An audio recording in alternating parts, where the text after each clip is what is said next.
భూమిపై ఒక్క అంగుళం మారినా ఈ శాటిలైట్కి తెలుసు. అమెరికా అంతరిక్ష పరిశోధన సంస్థ నాసా, భారత అంతరిక్ష పరిశోధన సంస్థ ఇస్రో కలిసి రూపొందించిన ఈ శక్తివంతమైన శాటిలైట్ పేరు నిజార్. ఆక్సియం 4 మిషన్ విజయవంతంగా పూర్తి చేసిన ఇస్రో నాసాలు ఇప్పుడు మరో గొప్ప ప్రయోగానికి సిద్ధమై, అదే నిజార్ శాటిలైట్ ప్రయోగం. దీన్ని ఒక శాటిలైట్ అని పిలవటం కంటే ప్రకృతిని స్కాన్ చేసే ఎంఆర్ఐ మిషన్తో పోల్చొచ్చు.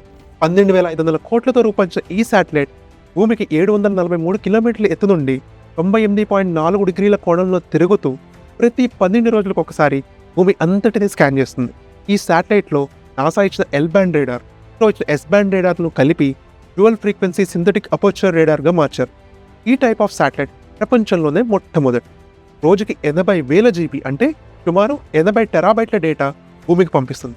ఈ చారిత్రాత్మక మిషన్ భూ ఉపరితలం, మంచు పర్వతాలపై జరుగుతున్న చిన్న చిన్న మార్పులు, వ్యవసాయం, సునామీలు, భూకంపాలు, సముద్రపు మంచు, గ్లేసియర్స్ ఇవి మాత్రమే కాదు, రక్షణ వ్యవహారాల్లోనూ కీలకంగా ఎప్పటికప్పుడు శత్రు స్థావరాలను పర్యవేక్షించి హై రిజల్యూషన్ ఫోటోలను షేర్ చేస్తుంది.